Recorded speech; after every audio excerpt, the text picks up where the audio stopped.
Hi, everybody. Welcome to the Pony Virtual Users Group meeting for 13th of October. We're lucky enough to have Nick Pruhs presenting on designing an actor model game architecture with Pony. Please take it away. Thanks, Silvan. So, good evening, everybody. My name is Nick Pruhs, and I am the technical director of Dedelic Entertainment. Dedelic is a games company situated in Hamburg, in Germany. And I also happen to be a Microsoft MVP and watched actually you, Sylvan, at Microsoft Research talking about Pony, and I got really interested in this new language because I actually love that Pony introduces a few new, really interesting concepts at language level. That that Pony is not just a new language with one or two new keywords, but actually some really interesting new benefits.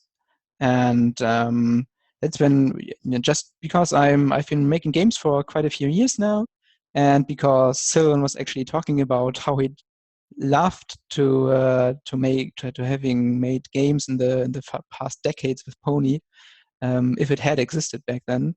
I got curious and I started to think about whether it's possible to make games with Pony, and obviously it is possible, but I was wondering what you have to actually do to achieve that. Now, I've been told that that some of you might not have the strongest gaming background, so I'm just gonna give you a quick walk through game development in general, and then I'll go into the details of PonyGame. So if you're bored or everybody in here knows already everything I'm talking about, then please stop me and I'll skip this part. So one of the most interesting points and one of the most or one of the biggest motivations behind me taking a look at Pony for making games is that games actually are insanely complex. This is a quote by Warren Spector from the introduction of Game Coding Complete. And what he means by this is, so Warren Spector actually happens to work at Disney Interactive, a company one or two of you might have heard of. And what he means is that actually there are so many games out there, and all of these games are actually composed of so many different parts that it's actually pretty rough to make a really good game. So let's just think about there are classical desktop games like strategy games or role-playing games for PC, for Mac, for Linux. And there are the console games like FIFA or Mario Kart for the Xbox or Wii or for the PlayStation. Then there are massively multiplayer online games like World of Warcraft or League of Legends and MOBA. And there are games that happen to run completely in the browser using technologies like Flash or HTML5. Then again, there are multiple distribution platforms like Steam or GOG, which essentially means if you want to put your game on Steam, then again, you have to consider some new part of this technology, such as copy protection mechanics or cloud sync of save games and achievements and so on. Then there's the really successful mobile games for iOS, Android, Windows Phone, such as Clash of Clans. One or two might have heard of that one. And then again, what do you need to do to make games? Obviously, you need programming. That's why most of us, I guess, are here this evening. Then you need 2D art in most cases, at least for the user interface. Then in some games you need 3D art.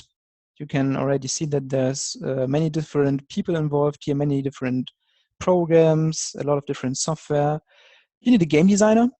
For those of you who are not familiar with the concept of a game designer, the game designer is essentially the guy who devises all of the game's rules. Like when you're playing a classical board game and you open up the manual and you're reading like short introduction and then the goal, just be the one with the most points at the end, and then how to achieve this goal. This is typically the role of the game designer. or game systems designer, as she's called in other countries. Then there is a sound designer, obviously, who has to think about how to mix up the music and which sound effects to put in, sometimes even speech recordings. Then with the games with higher budgets, there's cinematic art for like the intro or for cutscenes or the final cutscene when you've beaten the game. Then there are authors writing lines and lines and lines and lines. Sometimes for Daedalic games, actually, there are tens of thousands of words that go into our games. Then there's level designers. If you've got a level-based game somehow, doesn't matter if it's a shooter or a strategy game or puzzle game, there needs to be someone who actually can put in all of this content, who can devise these tens or sometimes hundreds of levels and devise how to actually put the puzzles in there or the challenges the player has to overcome. And then in even bigger teams, there's some guy called the technical artist who is essentially working on all of the special effects and materials, so everything really looks nice. So the wood actually really looks like wood, and stones really look like stones, and metal surfaces really look like metal surfaces. And then last but not least, there's the big topic of localization. You usually don't want your game to be played all around the world in German in our case. So at some point, you need to take care of that point as well, globalization and localization. And last but not least, there are online services like analytics, where you need to track and finally devise some data from the tracked data that allow you to understand why your game is performing in the good case and why it isn't if your game's not running good. And yeah, sometimes you just want to know why people are skipping or leaving your game. Actually, they're playing it for a few days and then they're leaving, and players that leave tend to never come back. So you really want to understand why players are leaving. Maybe one level is too difficult, or there's a paywall and players don't want to pay money that early in your game. So you need to take care of this as well. So as you can see, games are really, really highly interdisciplinary, and there are many different parties involved with game development. And this slide is to sum up what are the most important characteristics of game development. One of which is high performance. So games actually require really, really high performance on the target system. So even if you're making a mobile game, you really want to hit something like 25 to 30 frames per second. This essentially means, just like when you're watching a video, the human eye wants you to have at least 25 different pictures per second. So it feels to us like actual movement. If you've got lower frames per second, then it feels like something's not right, it's stuttering, and it really feels bad. So you really want to have at least 25 or 30 frames per second. Many games want to have 60. Now with the increasing performance of VR, virtual reality in games, you need to even have 80 or 90 FPS at least, so people don't get motion sick when playing in with the Oculus Rift or Gear VR, for instance. So this is really important, and if you take a minute to think about it and start some calculations in your head, then let's just think about it, that you've got like 1920 by 1080 pixels on your current screen if you're using a full HD screen. And so there are like millions of pixels on your screen right now, and you want each of these millions per pixels to be computed at least, let's say 60 for the moment, 60 frames per second. So you really have to make like 60 to hundreds of millions of calculations per second just for the graphics.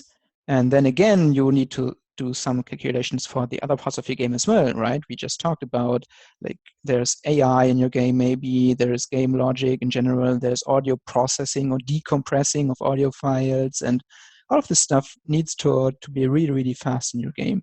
So this is one of the very, very key characteristics of game development, that is really a real-time application here, and you need to take care of these performance characteristics like memory management and GPU and CPU budgets.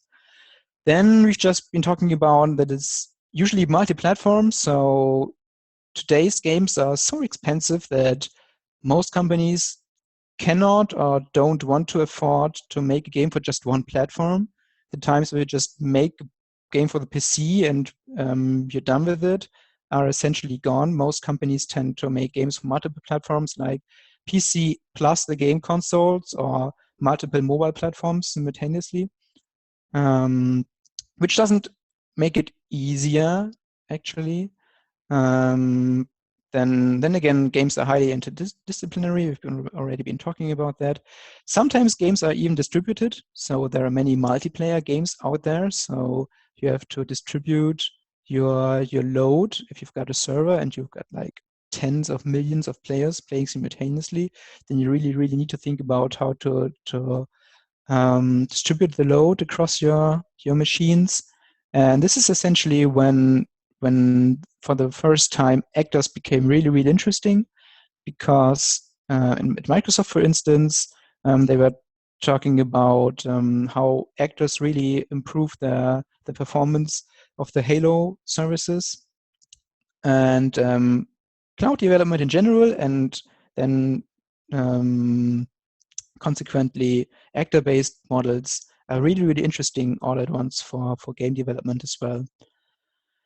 Resource hungry comes with high performance. Highly iterative is another characteristic of game development. Usually your the requirements of your game change on a day-to-day basis. So it's really, really rare that you just throw down a document like you maybe do for a website or a mobile app, and then you spend a few months and then you're done with it.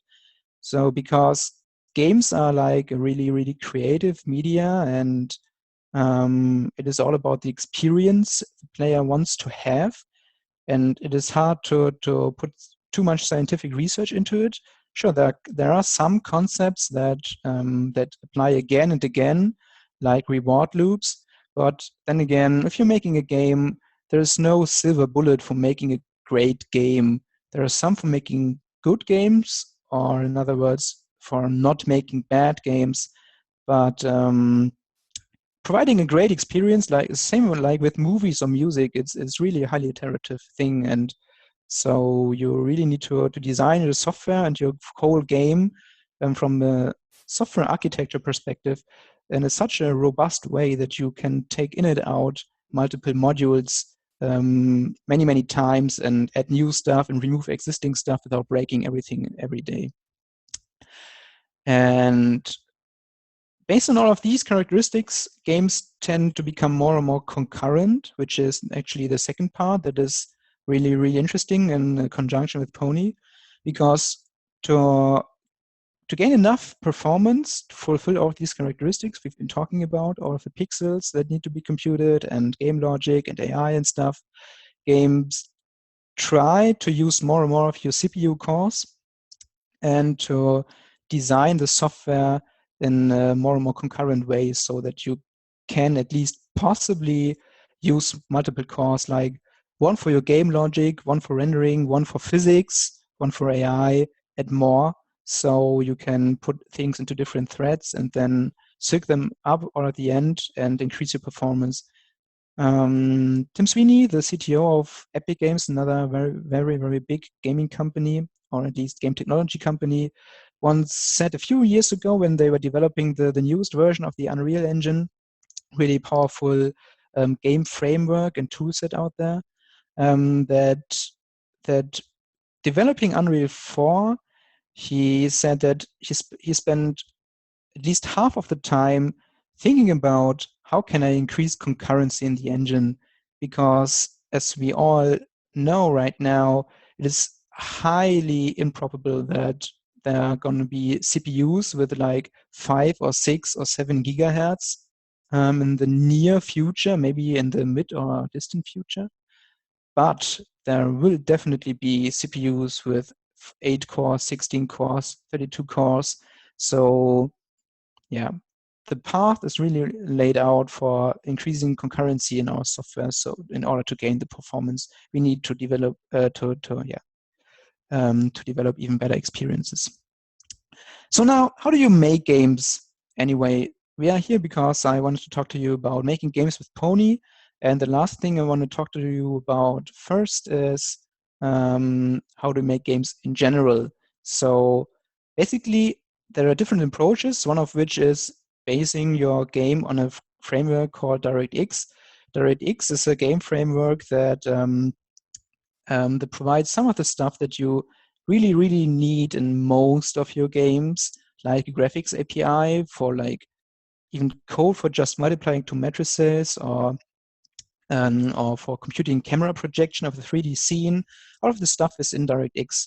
And what I've done is putting a layer on top of DirectX, because actually in DirectX, DirectX is written in C++ basically, and the API is in C++, and it is really necessary. Let me just go back for one slide. It is really a good thing that there are things out like that, like DirectX or OpenGL, because we've been talking about it a few minutes ago. There are so many machines and hardware configurations out there that you really don't want to write code for hundreds of different motherboards, plus graphics cards, plus processor architectures, plus I/O devices. And so you want to have a framework here that you can basically just say, please initialize my graphic cards. I don't care which kind of graphics card. I just want to use it right now. And please, I want to show just a black screen. Please do this for me. And you don't want to write this code over and over again.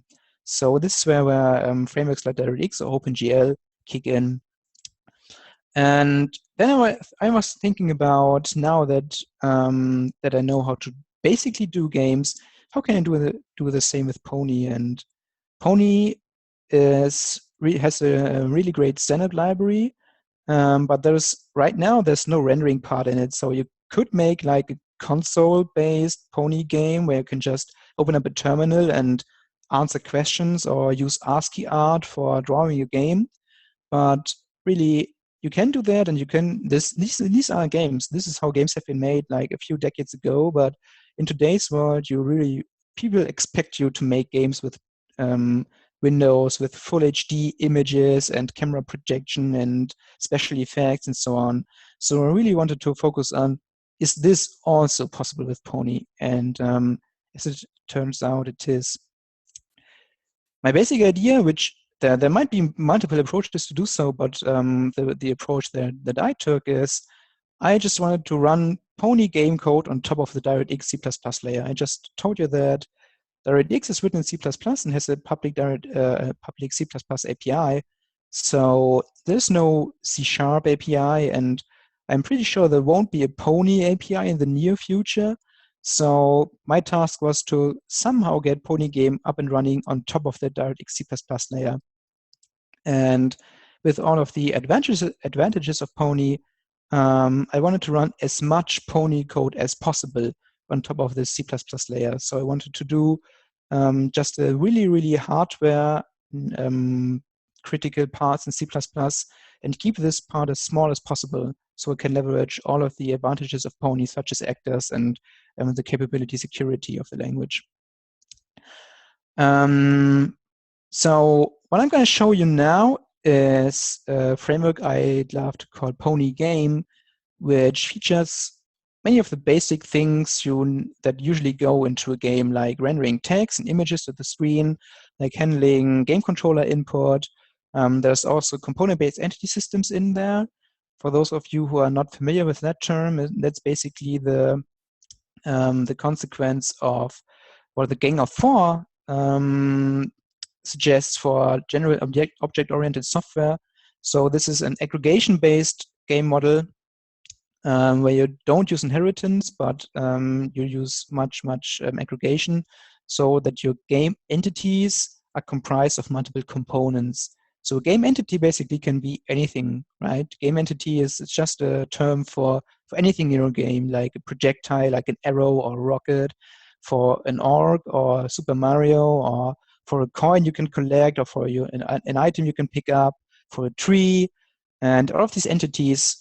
Because entity is such a general term, entities can basically do everything. Entities can fight, they can follow a path, they can be shown on the screen, they can cause the sound to be played, and traditional game engines used huge inheritance trees to enable game developers to allow all of these stuff. And the entity class in classical game development frameworks had thousands of lines of code. So in Unreal 3, it actually was like 4,000 lines of codes, and yeah, and increasing. And component-based entity systems basically is an approach to split up all of this. And in this case, you just have components which essentially just have data. So components are just PODs, plain old data classes. We just put in like position X and position Y, just two floats, and that's it. There's no logic in there at all. And then you have the game systems, and the game systems operate on these components. There might be a health system which basically says, hey, if someone is to take damage, I just get the health component and reduce the health. Or if someone wants to move, then I just get the position component and change the position of an entity. And the third very important part, in addition to components and systems, is an event-driven architecture.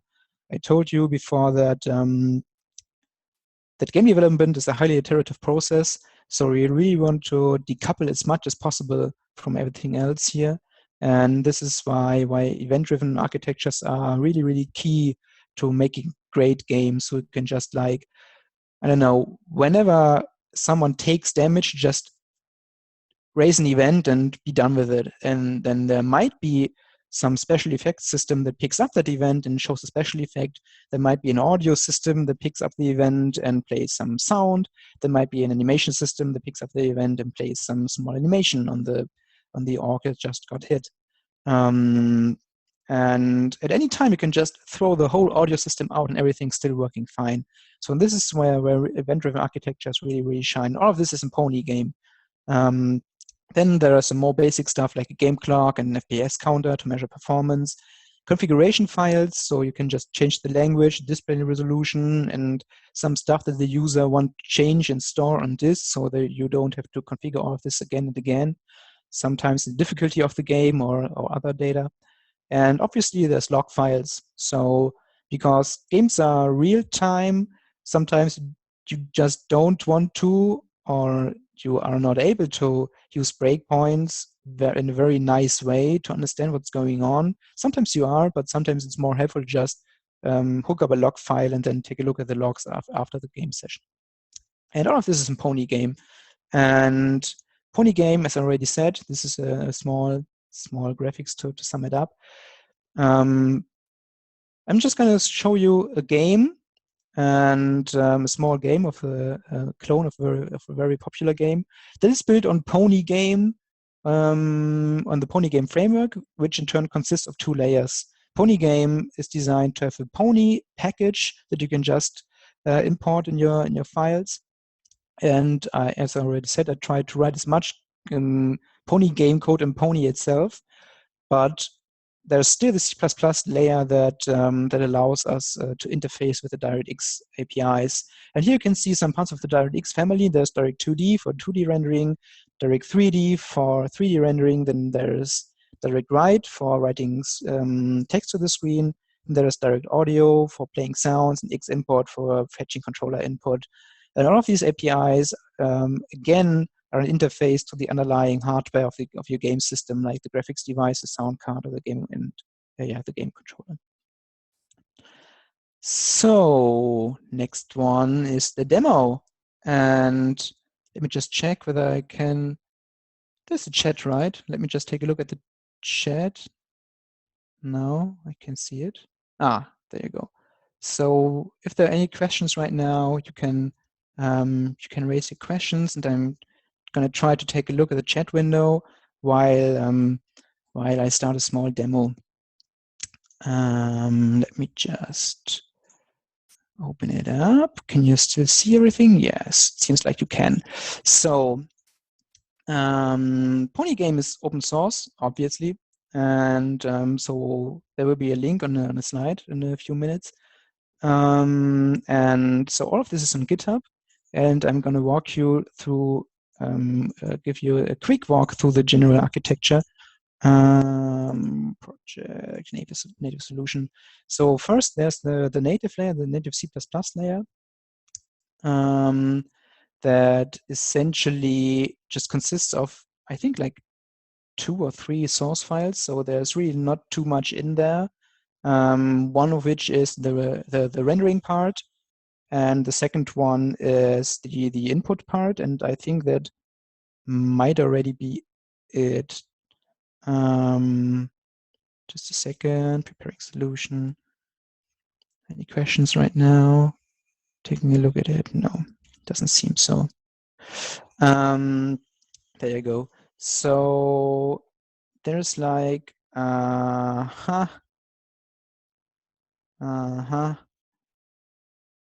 check for an updated license, please. Let's do this. Just a second. If this doesn't work, I'm just gonna start up Visual Studio Code. Works fine as well.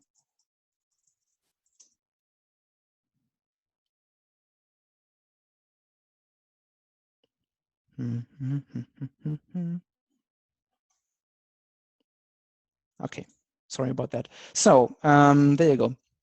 So there's just a few header files. Like there is the PonyGame native header file, which just is the key header file where there are some defines, and the core headers are the direct2D header, which provides functions for like creating the graphic or initializing the graphics device or your window, and cleaning up everything as soon as you finish playing, and handling classical Windows events, just like when someone resized your window, so you can take care of that as well, or when someone minimized your window and maximized it again, you lost your graphics device. And then there's the X input layer header, which just handles all of the controller input, like start or back buttons pressed, or button A, B, X, Y pressed, or or the sticks you can use in your Xbox controller. So this is basically already it. These are the header files, and of course there's some kind of implementation behind this, but I don't want to bore you to death. DirectX code tends to be really, really verbose, and no one really wants to see this again and again. So let's skip to the important part, the Pony part. And the PonyGame framework consists of these files. So there's a game class. Is it an actor actually? No, it's a class. And this game class actually acts as a facade to all of the important game parts we've just been talking about. So it holds a reference to the environment, to the clock, to the configuration, logger, FPS counter, renderer, resource manager, input handling, entity manager, event manager, to all of the game systems, and so on and so on. And then there's the basic game loop, which essentially says, hey, try to initialize the game, and if this is successful, then just keep on running the game loop. So basically game loops are split up into 2 parts, one of which is the update part, where you actually drive your game logic forward, like updating positions of game entities, or do some of the important part of the game logic. And the second part is the draw step. So you draw everything to the screen, the current state of the world. And this is essentially what happens in tick. Let me just go down. Yeah, there's increasing some of the frame counter stuff. And then there's update, and there's the draw step. And if some of these are not successful, then we just shut down and release all of the graphics device resources, for instance. Then again, the update step doesn't do anything more than iterate over all the game systems, and then poll for input and update all systems. So this is basically it. This is the the beauty of component-based entity systems, you just need to tick our systems and check whether any of the game systems wants to do something. And then afterwards, you will need to handle all of the events that might have been raised by these systems. And that's basically it. And then there's the draw. And draw essentially allows all of the systems to draw something to the screen. So this is the core. Let me just open the whole folder here.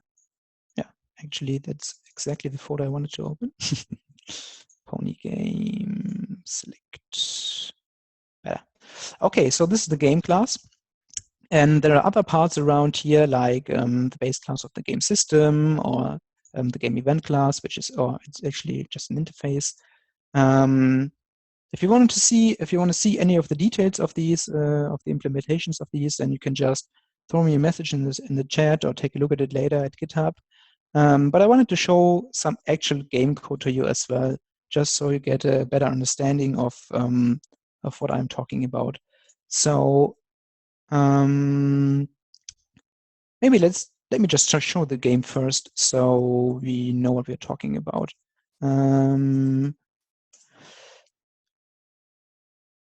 After compiling the game, I can just start the game, and a small DirectX window will show up with a clone of a very popular game you might have already heard of.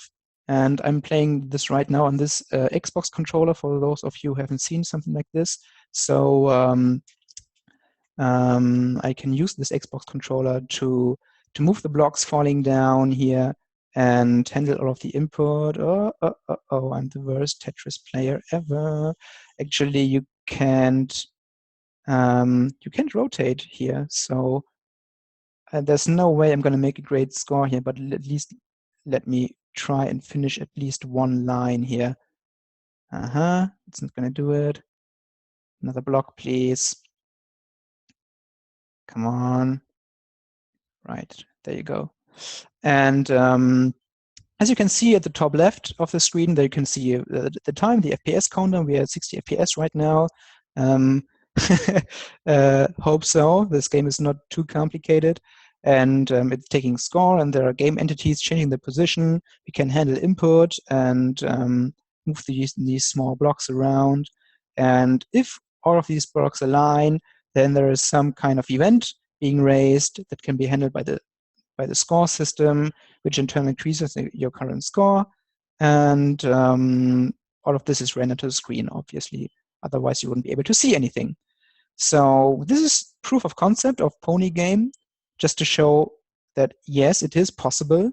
You can actually make professional 3D or 2D or 3D DirectX games, and yeah, by conclusion, OpenGL games as well, obviously, with Pony.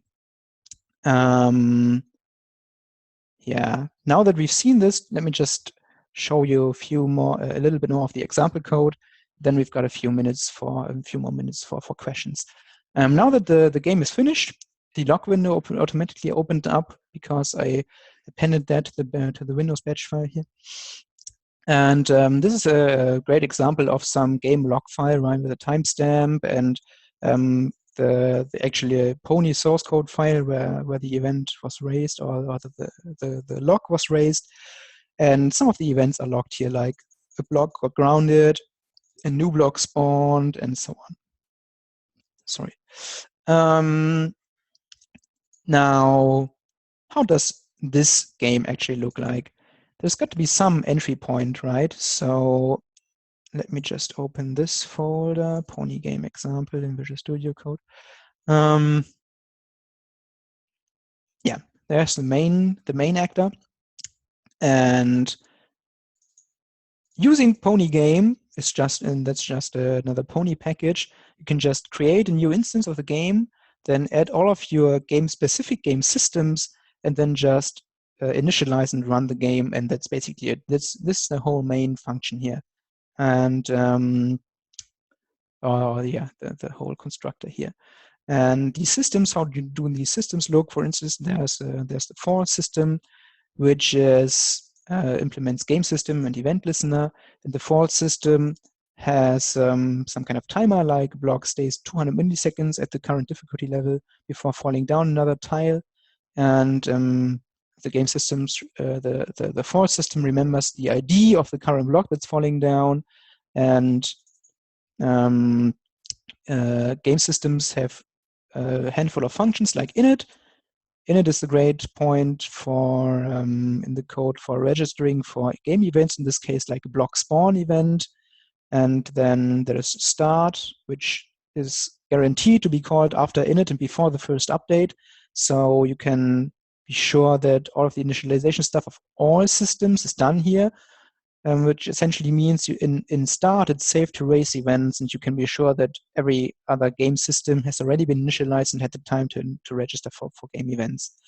Now if a block spawn event is raised, then the onBlock spawn function is called here, and it basically does nothing more than just remembering the ID of the block that just spawned, and all of the real meat in this case happens in update.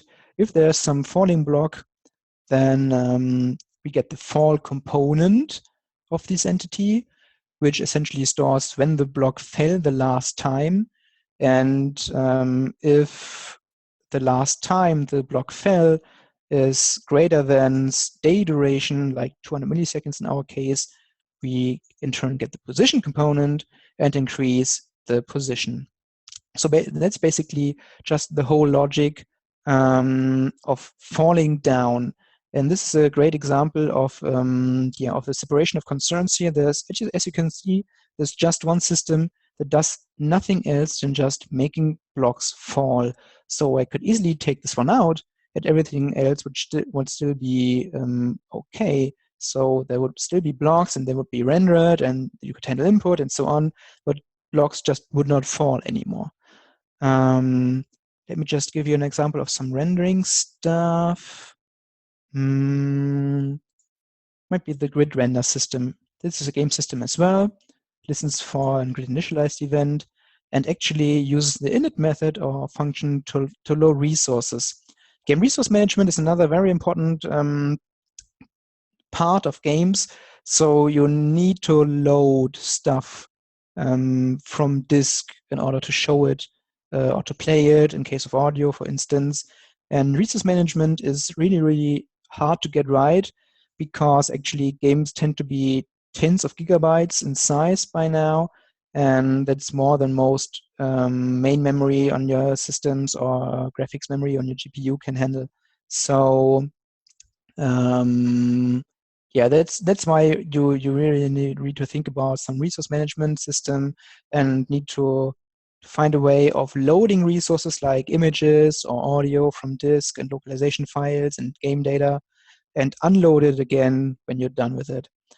Start and update doesn't do anything in this case, but there's draw. And draw essentially just draws the background first and then all blocks on top of it. So basically iterates over the whole grid and checks whether there are blocks on this position, and then draw to the screen. And obviously the order matters here. Let me just take a look at the game again. If you if you just start the game, then you can see that that we've got the grid here, or at least the borders of the game. Then we've got the blocks, and then we've got the FPS at the top shown. And if you change the order here, like drawing the blocks first and then the background afterwards, no, that might work. For instance, let's just try that one. Whoops. Make and run. Then now you can see the background is not an image with transparency, but it's actually a black image. And now the blocks are drawn first, and the background is drawn on top, so we don't see anything anymore. So the order actually matters here. just to prove it, here's your black image. So let me put this up again. And the same holds as well for the update order of systems, right? Here in our main, where systems are added, you can see that the grid render system is added first, and the HUD system, which is responsible of rendering all of our UI text here, like the time, the FPS, the score, is added afterwards, just to make sure that it's also always updated and drawn afterwards. And this is really nice because you can always be sure that all of this stuff happens in exactly the order you expect it to happen. And if you distribute all of your code all across of your code base, then sometimes it can be hard to devise when does happen which part of the game. So again, if we do this too early, then this essentially will cause everything else to be drawn on top of the UI, which essentially is, will lead to the UI not being visible anymore. So this is as expected. Then again, why Pony? Let me just undo all of this. Are there any upsides of using Pony here? Well, this is still some of the future prospects, but there's a small glimpse of why Pony could help us here. Why every one of us can imagine that now you might be able to use actors for stuff like rendering or game logic to make some parts of the game run asynchronously. I already got a small example here, and this small example led to long discussion on the Pony user group or mailing list. And this example is in, actually it's in a framework, I guess. PonyGame. Let me just open the folder again. Whoops. Open folder. PonyGame.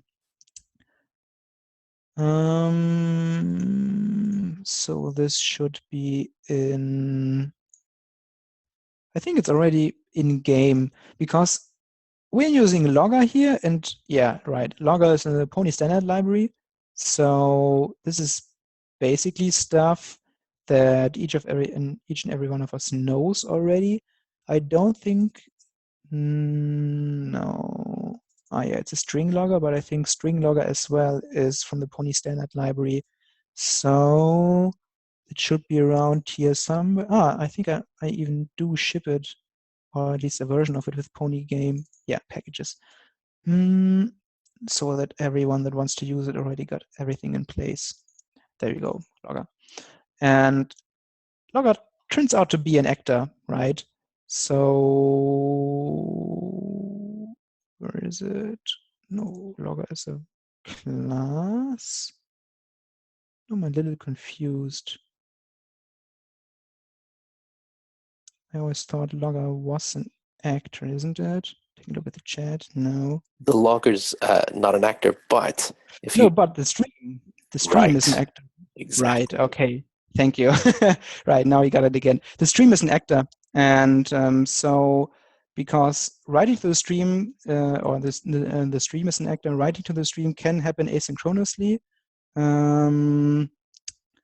Let me just take a look at it. Maybe I do find it. Actually, I have to admit, I find it a little bit confusing where to look for the stream right now. Is it in? No, this is. It's actually built-in because of the fact that it's you get streams with your environment for standard out and standard in. Okay. So it's in standard stream. Standard stream. Okay. Thank you again. Thank you, Sylvan. Yeah. So there's a standard stream, which is basically an actor, and this actor has behaviors for writing to the stream, like write some data. And because the streams are actors and writing to streams is in behavior, and we are using a logger which essentially wraps a stream, we can we can understand logging as an asynchronous feature in our game. And as it turns out, I/O is one of the more resource-consuming parts of games. So if you're running games in Unity or Unreal Engine, for instance, then especially during development, you tend to have lower FPS, significantly lower FPS, just because you do have logging active.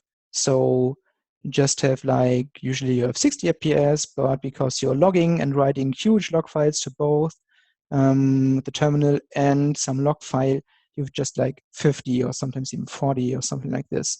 And this makes it hard to diagnose your games. It makes it hard to profile your games and find out where your performance hits are. And this essentially means if you log too much in your release builds, then you decrease the performance of your game that is being shipped to your consumers as well.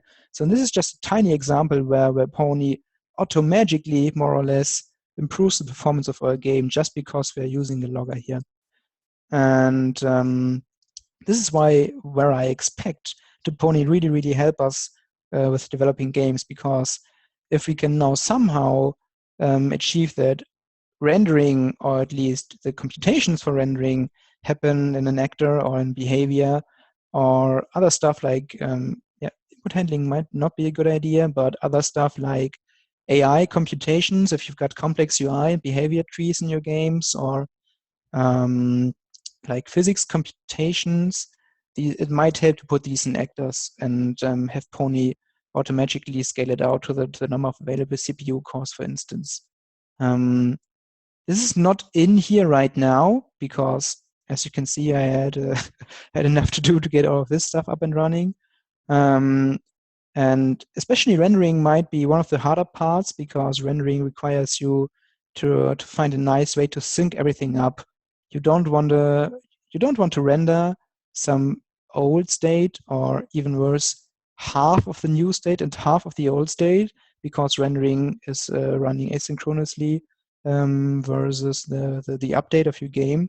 So while you want it to happen in different threads in an ideal world, you still need to sync them up afterwards, and all of this stuff still needs to be done. Yeah, so that's basically it. I think that's already all I had. So all of this is publicly available at my GitHub page. You can take a short look at that as well, because it actually happens that it turns out that there is much of the stuff written down that I just told you, so you can just read everything up again in case you missed something, or I was too fast, or you need a second way of understanding all of this stuff. So there is some getting started, explaining how you do add systems, how you compile everything, how you add more game features, a little stuff to read up on component-based entity systems, then the core interface of your game, like init, start, update, and draw of your systems, then how to create components. This is actually an example of a classical component in my game. It's just a position component with just 2 fields. That's it.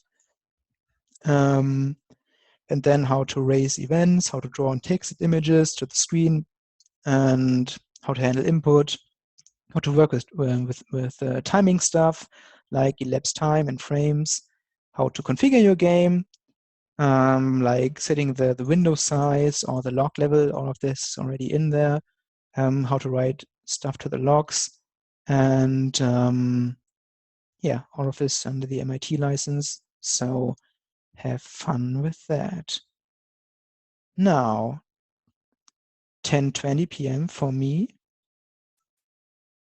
10 minutes left.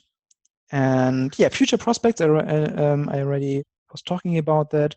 Concurrent systems and concurrent rendering definitely are the next steps, in my opinion, that should be added to this to really, really leverage the important advantages of Pony, such as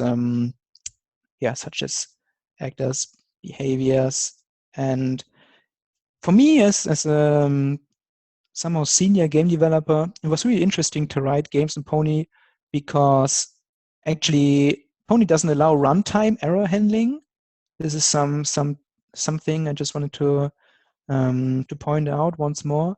And game developers tend to be really, really, to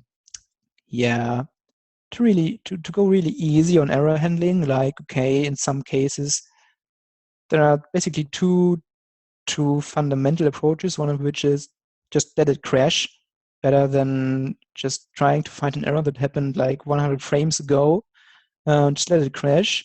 And the other approach is just don't ever let it crash, and try and handle and swallow all exceptions and runtime errors all over and over again, and never let the game crash.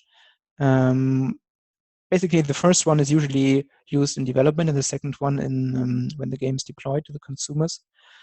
In Pony, this is interesting because in Pony you do have to handle all errors at compile time, which in turn moved all of the hard work to writing the actual Pony code, which is pretty interesting because I felt that it took longer to get the Pony code to compile correctly, but then again, it was even more rewarding because when the code compiled and actually ran, there were never any errors because I already thought about all of the stuff that could happen and how to handle all of that stuff. That was a really, really interesting touch to it.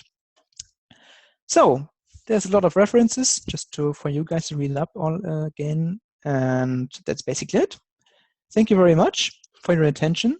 There are, I think, like 8 more minutes. Yeah, 8 more minutes for questions.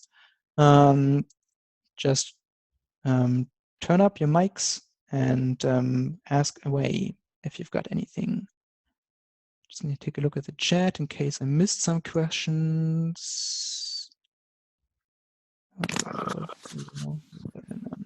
This is really fun. Thank you so much, Nick. That was a great presentation, and it was particularly fun for me to see Pony do graphics for the first time ever. I've never seen Pony do graphics before, so that was very exciting. Thank you.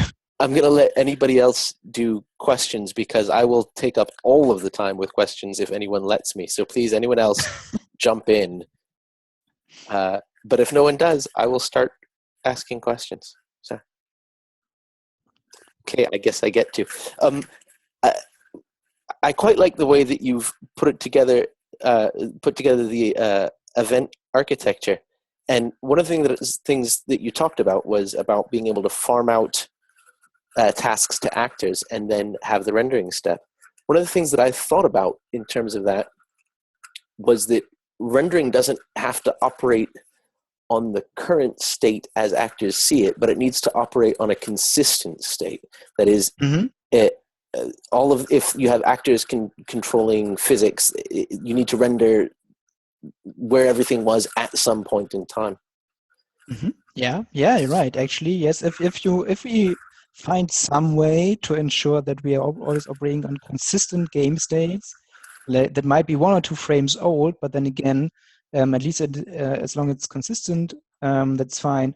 However, if there are many different systems operating, then yeah, I think they must not be older than a maximum of 1 frame, because actually if you have physics operating like on a 3 frames old game state and you've got animation operating on a 2 frames old game state, then everything tends to screw up. So yeah, input everything together. We need to be really, really careful of how to do it. Yes, definitely. So one of the things I was thinking is that if your physics is creating the positions that you need for your renderer, and they're running, obviously they need to sync in order to know where all the other objects are after a physics step. So that information needs to be propagated back to a world step that then can be sent back to the actors to figure out what to do next for physics. That world state could also be then sent to the renderer, and the renderer can start rendering it. And if a renderer receives a world state, and too much time has passed, that you could use that to drop frames for rendering, since rendering can often be the slowest part of the pipeline. Yeah, that's right. Yeah, sure. It doesn't make any sense to render stuff that is uh, too old if you've got already newer images in the pipeline. Yeah. You can do so, but yeah, sure. If you experience like a hiccup Yeah. because some very, very expensive calculations happened, just like some I don't know, real-time strategy game, and you give 300 of your units the order to move somewhere, and then the pathfinding kicks in or something like that. Right. If the kind of kicker of hiccup, then yeah, sure, you can absolutely do that. That's fun. I'm gonna just keep going because no one else has jumped in. So I was curious about your input handling. Mhm. Input handling can be complex because of lost events, right? When you go and if you go and you poll your input, what Mhm. did you choose to do in terms of direct input for lost events? Actually, I don't think I have any special input handling in terms of lost events in here. I just do. Actually, this is just polling right now. So because the Xinput API, Xinput itself doesn't offer you too much except for some kind of just Xinput get state. You Right. can just Xinput for the current state, whichever current means. Yes. Um, and then check some fields on the current state. I think this is some kind of struct. I imagine typed f. Okay, I don't want to rename it actually. Let's go to definition declaration. Yeah, it's a struct, and yeah, and so I just made an API that actually just gets the state and returns the value. So there's zero optimization in here, right? So I could just Sure. do Yeah. something like get the state once, and then because this definitely should not change during one frame, I guess. But right here you can see I get it in every function. I think I had a version where you just, let me just think about it for a second. I think I had a version where you just get it once. Maybe there was on the pony side. That's the pony part of it. Input pony. A lot of boilerplate code in here. Sorry, I just can't quite recall it. That it No. might be that there was some issue with it just getting the state once. It might also be that there was just an ordering issue in the order when storing the value of the last frame, getting the value of the current frame. Right. I think the way it's designed right now, because there's a tick function here, it might actually work to just grab the state once, and that's basically it. But so the input API that PonyGame provides right now is pure polling. So there's a tick that just iterates over all of the users. There might be just like 4 controllers connected to one machine, for instance, loops over all of the users or players, and then sets flags like whether some button is pressed, and in this frame or in the last frame, and then PonyGame offers you an API to just query these flags, which are Okay. stored in an. Yeah, that's great. Most of my experience with this comes from a game engine that I haven't. That the last time I worked on it was 2010, so it's been quite some time, and I'm rather out of date on how some of these work. Yeah, actually, I haven't been writing so much. I haven't been writing much of really, really low-level DirectX code myself. I've been working with both Unity and Unreal for quite a few years now, and I've made some basic DirectX stuff, but that actually was for mobile. So I think it might already even be I think it's the second time I write something like this. But so I'm not an expert in direct input, just to put it like that. Because Well, most modern engines keep you away from that. Most modern engines just give you a function like is D-pad down pressed. That's it. So you don't have to yes, take care of that. exactly. Okay, well, I don't want to keep you any longer. I'll otherwise I'll chew up the entire rest of your evening. Thank you again. That was quite fun and Just go on. quite enlightening. And we'll Yeah, get the recording up as soon as possible. thank you very much, Sylvan. Thank you for meeting you in person, more or less in person. Yes. It was really nice to talk to you. I've just seen videos of you. And thank you everybody else for tuning in. It's really cool to see that there are some people around who are interested in making games and who are interested in Pony as well, because I can stress enough that Pony really is an interesting language. So I've been talking about it at MVP Fusion a few weeks ago, and people were impressed what Pony is capable of and what are the special properties of Pony, because actors at language level are awesome, really. They really are. When I remember that like languages like Swift or newer languages that have been developed recently, these languages tend to just have a nicer syntax or some syntactic sugar or one or two keywords more. But Pony actually adds some value to the language. Like you've got actors at language level, and you've got capabilities. Do I have it around here? This is a slide I want to share with you because it's a funny one. Just to tell you, I'm not lying. Presentations, MSTS. MVP Fusion. I happen to be talking about Pony as well, as I just said, and there's like this. I needed to explain what are capabilities, right? And I was just, okay, how can I explain to people who've never heard of capabilities and fetch them at some place they already know? And it was like, hey, const in C++ was really awesome, and Pony has something similar that is even more awesome in many ways, and that was really a nice way of telling them. So please keep up the good work, and yeah, thank you for tuning in again. Great. And please, you keep up the good work. This is really good and fun stuff. Okay, before we end up talking all night, I'm going to hit the stop recording button. Thank you, everybody. Okay. Good night.